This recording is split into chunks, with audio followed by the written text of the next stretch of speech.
We always pay attention to your requests, and a lot of you guys wanted to see the new generation of the Suzuki Swift, especially in the version Suzuki Swift Sport. That's what we are going to do today on Autogefühl, your #1 resource for in-depth car reviews and your #1 community to discuss cars with Thomas in full HD, full screen and full length with exterior, interior and the driving experience. Let's go!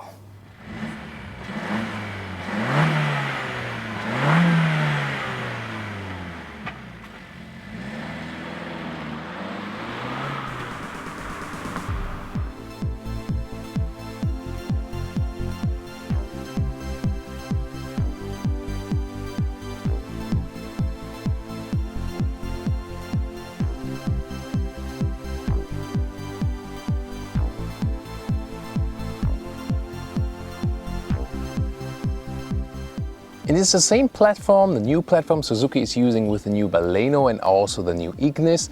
And this one here for the Suzuki Swift has another experience on the exterior, nevertheless. Especially with this rather big front grille for a small car. Also with optional LED headlamps now, the central unit, and also with an interesting daytime running light signature you've already seen. Then the Swift Sport. I mean, this warning color here definitely fits it. And it has those fake carbon fiber elements, so it's a carbon fiber style, for example, in the lower bumper and also in the center area right there. And by the way, it's a very light car, I can already tell you so far. This is one of the key elements, just about 1 ton or 1,000 kilograms in weight. And it has become, now in the new generation, the Swift in general, about 4 centimeters wider. Approximately the same length, but definitely wider, so it has bigger stance on the road. 3.84 meters or 12'6", that has remained the same, just wider as I just said. And again, this classic style of the Swift is that it's just higher than other small vehicles.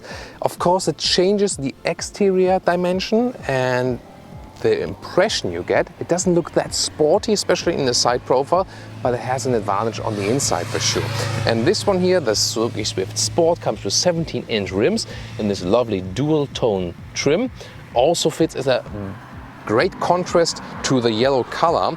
Interesting that we have a formed shoulder line here, pretty strong shoulder line for a small car, and those rear door handles are integrated right on the top here. So you have this 5-door version, although it doesn't look so much, as a 5-door version. Pretty interesting. And also keyless entry knob right there you can use when the ignition is not running. If it's running at the moment, you can also see the daytime running lights in the front and the rear. What do you think about the design? The rear again is pretty much upright. I wouldn't say it has square dimensions, but it comes close to that, but of course has a reason that you have more room on the inside. New tail lights, of course, more modern with the LED daytime running light signature here in this new generation. And the Swift Sport not only has this Sport logo there, we also have bigger exhaust pipes. Well, the real one is on the inside, but it's really well integrated, this outside tip right there, so it's basically one piece. Looks pretty massive definitely for a small car. And then again, this carbon fiber visuals all around it, also in the lower part, forming some kind of diffuser. So pretty spectacular for a small car for sure. So in the normal Swift, there's also 1.2 liter naturally aspirated one available with 90 horsepower. Then there's a 1 liter turbo with 111 horsepower. And now here the 1.4 liter turbo with 140 horsepower and about 8 seconds to 100 kilometers or 62 miles an hour here in the Swift Sport. By the way, the 1 liter turbo is also available with this mild hybrid system, SHVS, but not the one we have here today.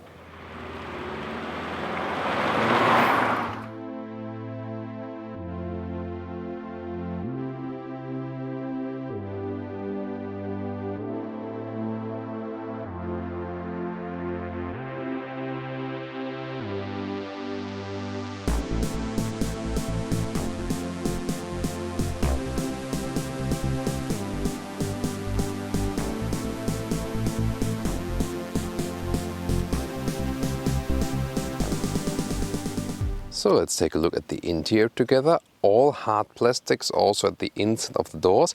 You can see those doors are really slim, by the way.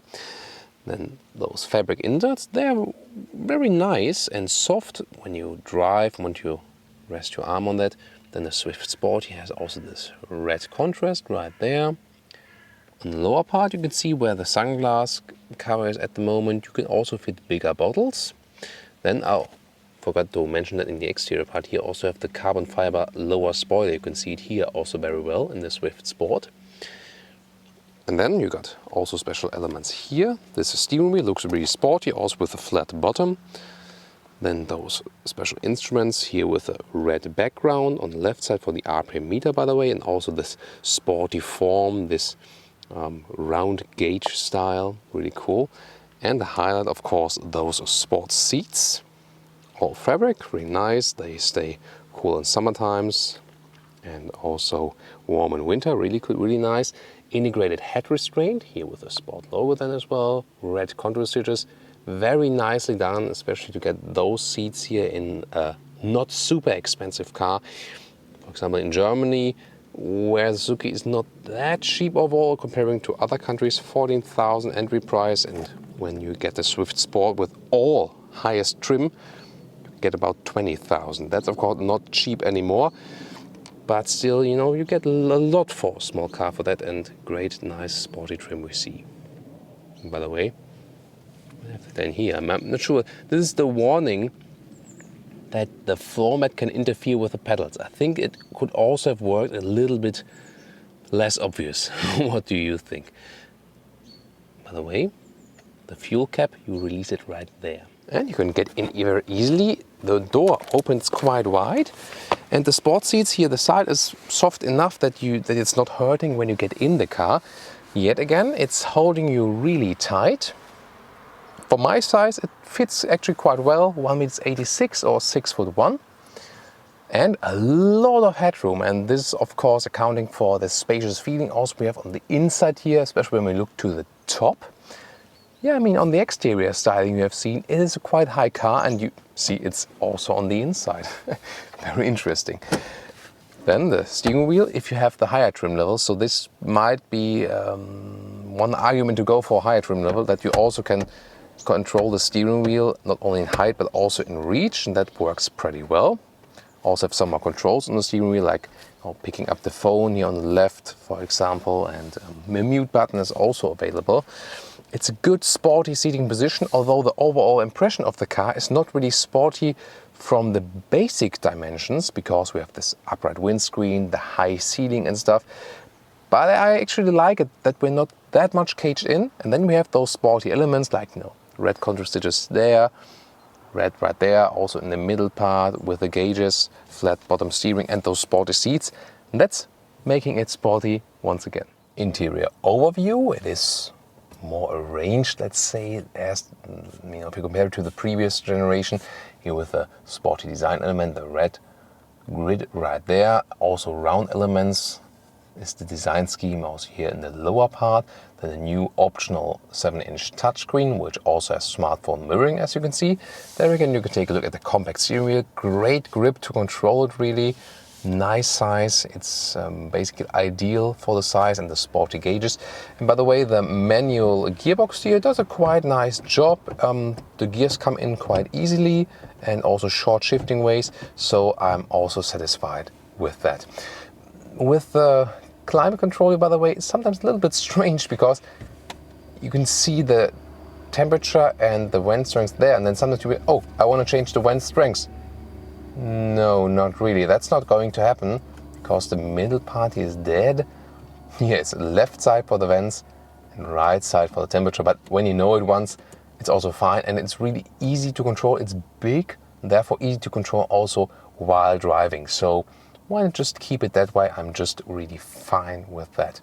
And in the lower part, you can have one USB charger and also one 12-volt power supply. Of course, you can, with an adapter, have two more USB chargers. Then by that, then you can put your smartphone right here to connect it. And then those cup holders, well, it's good to have them, but they're not adaptive. So when the bottles or stuff is too small, then it will just wobble around. And those instruments, here you can see again the sporty style, especially here on the left part, really nicely done, and the small digital screen in the middle part.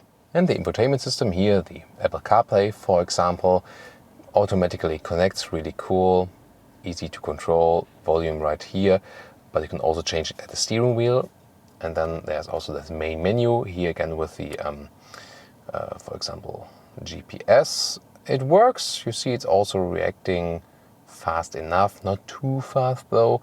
You can still use it, even if it's not the most fancy one, then the smartphone connection right there, or you can also use the classic Bluetooth connection, and on the left upper part then would be the radio function. And next to this manual handbrake, we have the optional seat heating. So what about the rear? The door doesn't open that wide here, but interesting that we also have rear cup holders, even, you know, pretty much holding them tight, also when they're not too big and also long. That's okay. Headroom wise, again, no problem at all. Also very tall adults fit in the back here, headroom wise. Knee room wise, I mean, it's a very short car, so you shouldn't complain too much. Yeah, I do hit the seat with my knees. However, it's soft on the back part. The driver shouldn't feel too much of it, although, so I do fit in here because the back part is soft and not covered with hard plastic or something. So for shorter rides, it's okay. And if you're a little bit smaller, then you also fit in here. So I think, let's say 4 times adults, 175, 180 in meters, or like 5'8", 5'9". That should easily fit. So I think overall the usage of the room you have here on the inside is quite well done still, because there's hardly any small car where we could fit 4 tall adults. The Honda Jazz was leading there in this respect, I think, but I haven't seen it with other cars so much. The rear part also with some kind of red design, ISOFIX on the outer seats to install a child seat, and you flip the bench from here. It's a 1/3, 2/3 split. Of course, we'll take a look at it, how it looks from the rear very soon. And in the middle part, well, you can access another cup holder right there that could also work. So theoretically 3 holders, also beverage holders for the rear part. Well, some small cars have cost savings, cut down those handles there, and co-driver, and also on both sides of the rear seats we still have them, so it's definitely worth a mention. Let's open the hatch. The liter figures are 265 like this, up to 950 when we fold it flat. Well, the length is the limiting factor, so if you want to put a cabin trolley in here, you can have a little Tetris game, but then it does exactly fit, but you know, make this inside dirty with the rolls. But you can see that way it fits, and not so much room is being wasted, so that's okay. Below that here, by the way, is just a tire fit. This top cover here, of course, you could remove, and then you can also flip the seats as in a 2/3, 1/3 split I showed you earlier. You still leave this step then here, because there's no floor cover like this. But you can see you can still use it in this way. And interesting always with those manual front seats, can we do anything right there? Well, we can flip it a little forward, but as is, it's a sport seats, also limited to this angle. Welcome to Thomas's Driving Lounge with the Suzuki Swift Sport, and I would say as soon as the traffic light jumps to green, we'll show you the first acceleration.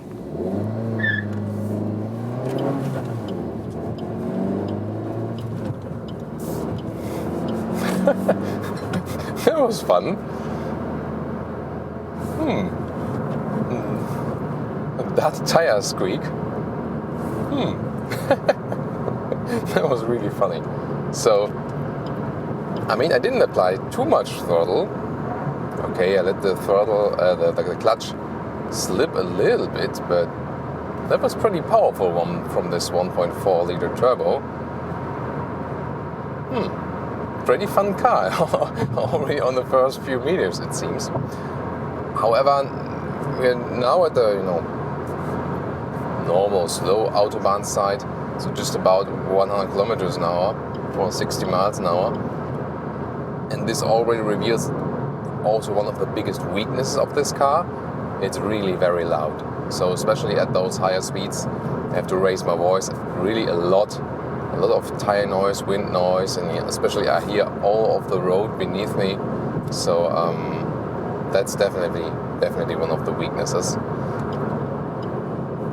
But it's pretty agile. So you can see here also in the higher speed lane change, the car remains very stable and very well to control. So there's a sportier setup they've picked here for the sport version. How could it be different? This really works for that vehicle. So, and those sport seats when I'm doing the lane changes, for example, they really keep me very tight also when driving. So talked about those seats earlier, they look pretty cool, and I also experience now how it will be, when I'm driving a little longer. Will they stay comfortable, or will it change something in the lower back area? But as for the sporty side of those seats, really cool that they keep you tight very well. And also this seating position here, it's on the one hand not the sportiest one.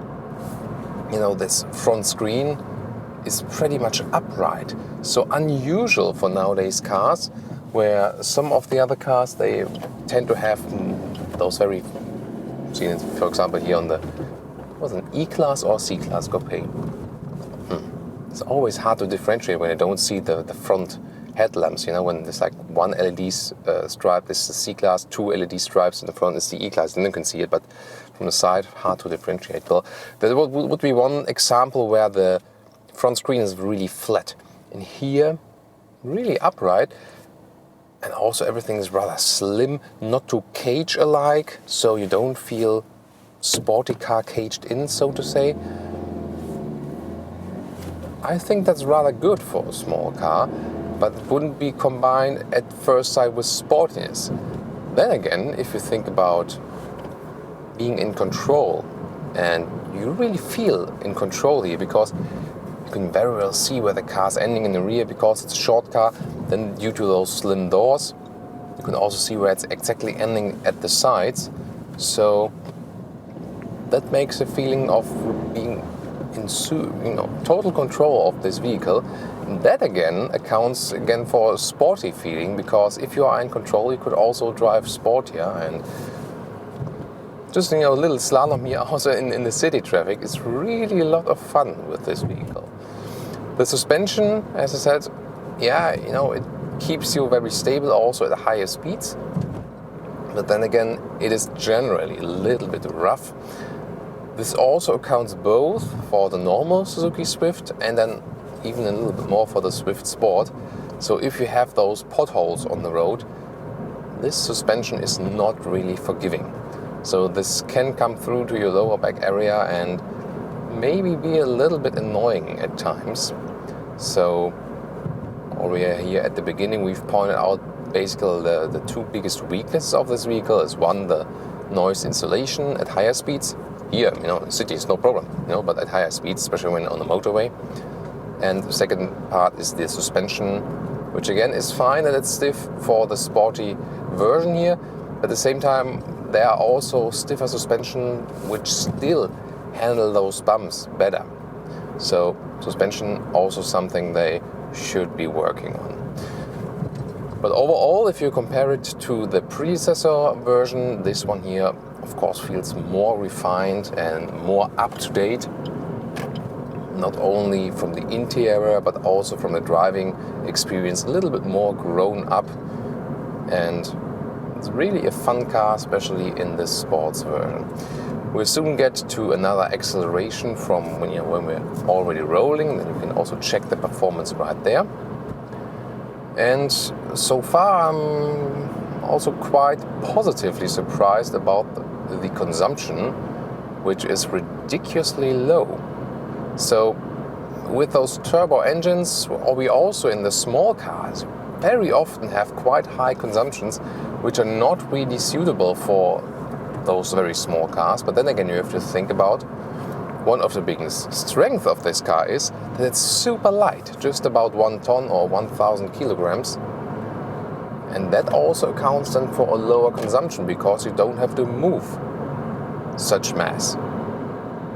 We're just above 4 liters on 100 kilometers at the moment. We'll of course watch it throughout the driving part here too, and also state you some more of the experience later. But this already looks very promising. So usually at this point with other small cars I would already be at 6 liters on 100 kilometers. It's pretty interesting for sure. So those 6 liters on 100 kilometers should be like 39 mpg, but we're, as I said, way below that.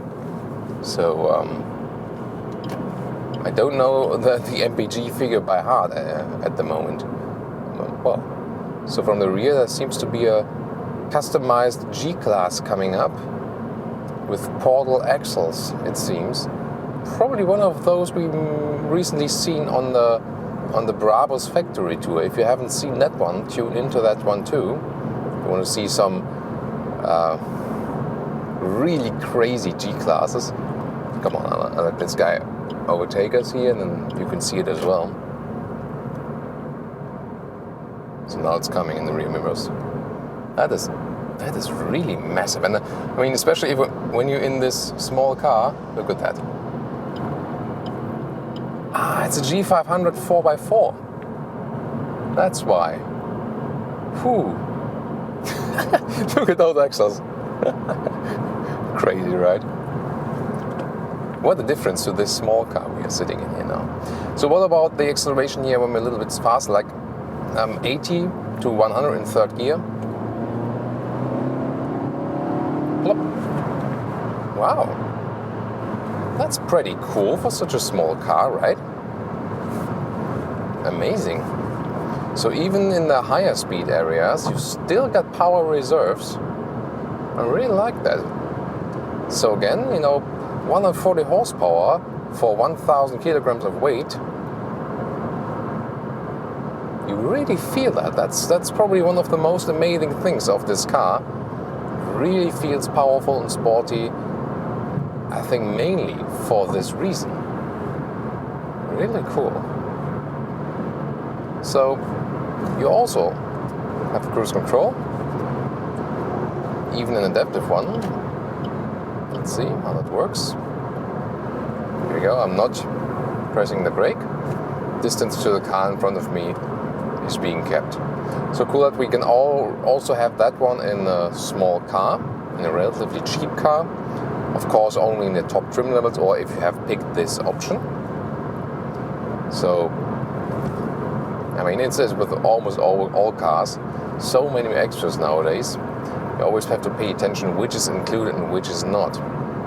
But usually it's just what is included is the main, like the steering wheel and the manual transmission, and that's it. That's the strategy nowadays. But we have, had some exceptions where manufacturers maybe put something on top or something, or include something in trims. And I think, on the other hand, it's sometimes a little bit expensive also if you don't include so much, because then you have to have so many variations in your production and stuff. So this can be a little bit hard at times for the manufacturer. I'm really amazed by how much power this car still has. I mean, in its fifth gear and uphill, the car still has power. Wow. That is really amazing. In this case, I really want to go faster through this corner. Unfortunately, I'm not allowed. Maybe the race control, how we sometimes call the police, is checking something here, so I have to pay attention. In this roundabout, pick that one here intentionally. Wow. Cool handling. And get out of here. Nice. Tire squeaking. This is so much fun with this vehicle. Really superb. So they really put a great handling around here. Okay, and here, this is always a great test track.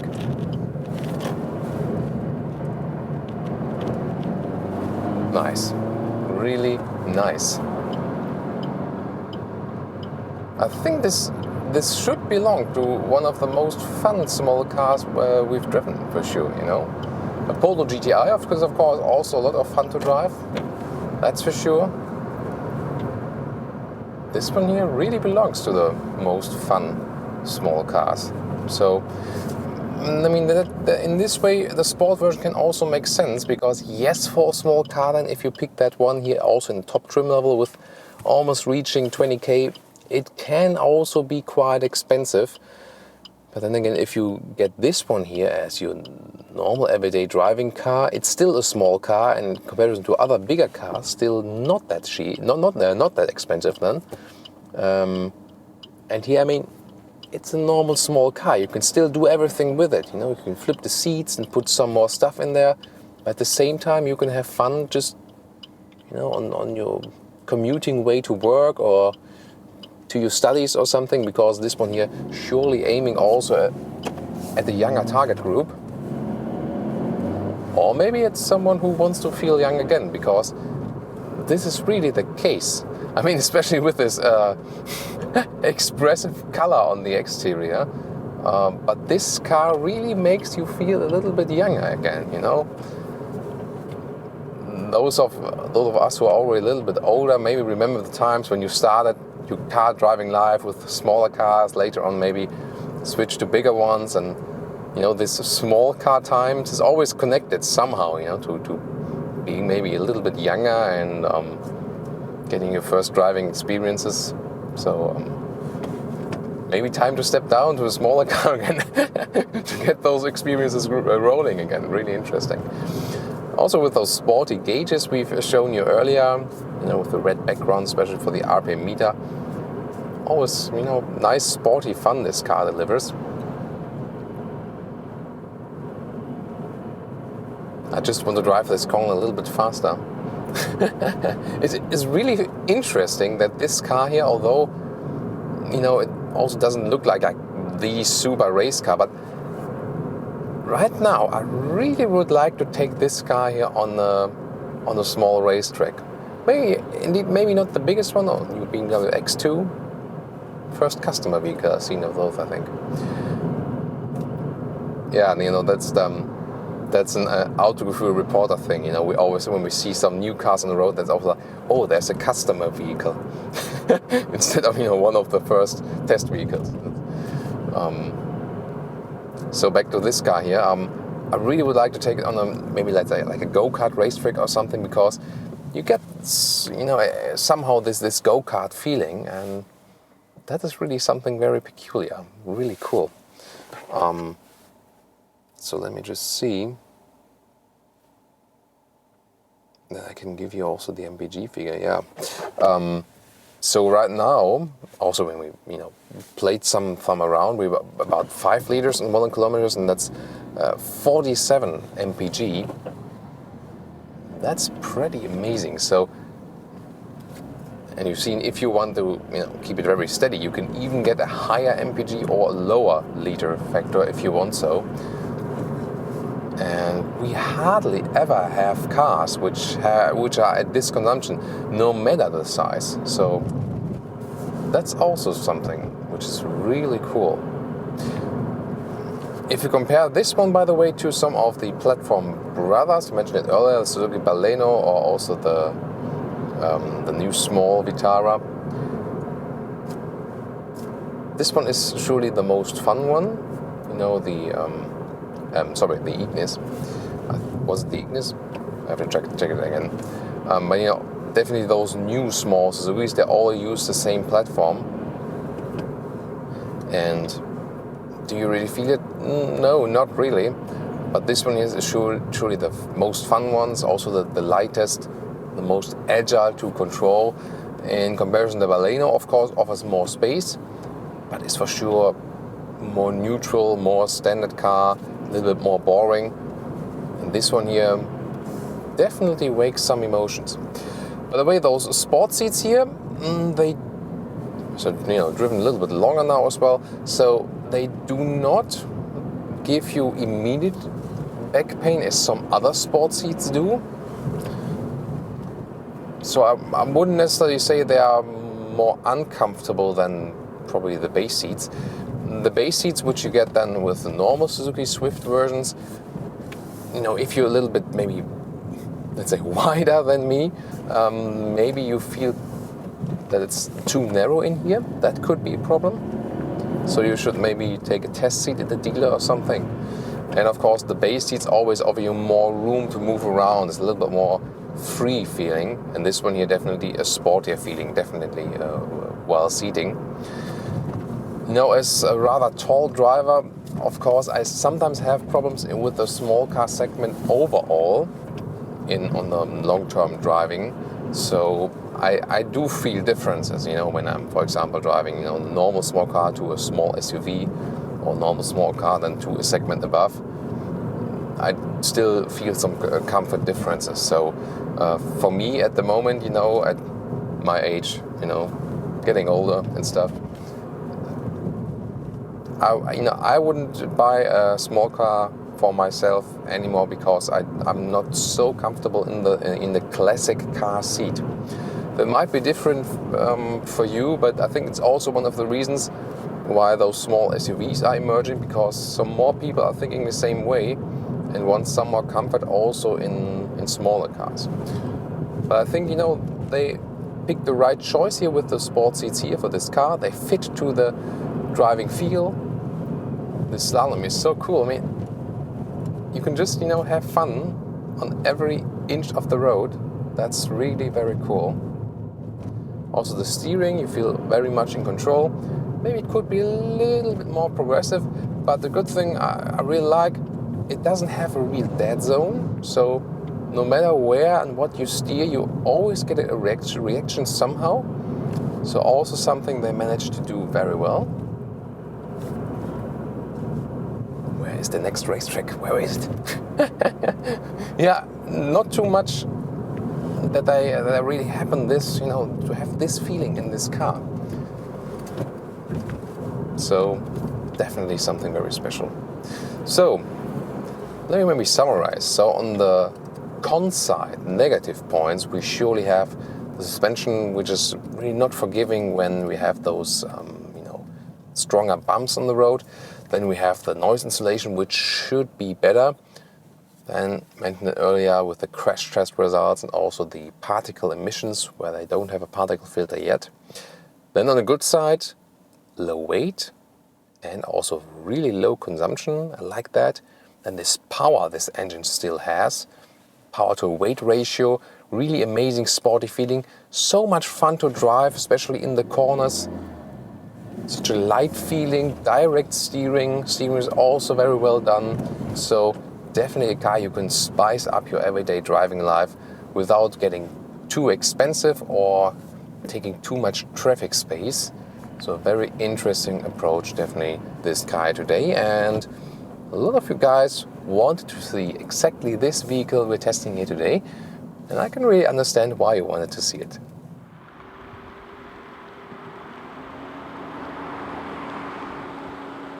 And now to our conclusion for today with the Suzuki Swift Sport. What a likable small car, especially here in this color. Of course, you can always pick another one. But exterior, it has somehow this classic Swift style, which again is characterized by this rather upright front windscreen. So it is somehow unique, not like all other small cars, and it's really rather high, which has the advantage that on the inside you always have a lot of headroom. Also, in general, the space that's offered on the inside is actually quite nice. It is basically a basic build quality on the inside. It's also not a too expensive car, but I mean, it's overall quite solid, so not much, you know, to complain about there.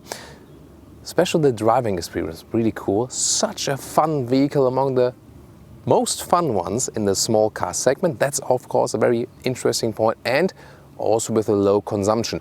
With downsides then on a rather rough suspension, loud wind noise and higher speeds, and also crash test wise and emissions wise also not on the highest or best level. Those are the pros and cons of this vehicle. What do you think? Leave me your comments there in our section. Discuss with that and also tune in next time.